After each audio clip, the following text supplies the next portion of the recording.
The Southern Sting dominated New Zealand netball for a decade, and this weekend former players have been reliving their achievements.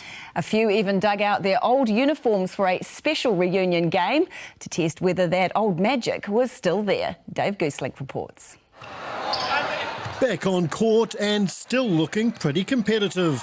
It's 20 years since an unranked team called the Southern Sting surprised the pundits to win the new Coca-Cola Cup and most of their games over the next 10 years. 10 finals, 7 championships, and no one really expected the Southern Sting from Invercargill to do any good. Southlanders embraced the team and their winning ways with the country's most dedicated fans.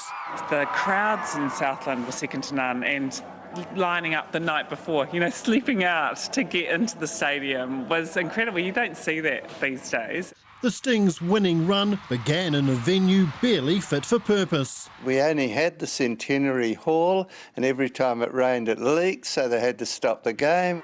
But the positive buzz became about more than just the netball. People think I exaggerate at times, but I really do believe that it turned the city around. Key to their success was coach Robyn Broughton, who built a tight-knit team around her. It means such a lot to me because they were lovely girls to coach. It's like I had a lucky part of my life, really.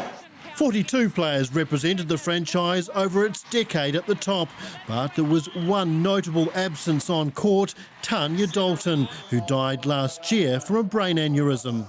Big focus, I guess, and motivation for me is to finally get as many as we could together and honour her memory as well. The charity match raising $30,000 for the Donna Wilkins Foundation as the Sting came from behind to beat Netball South.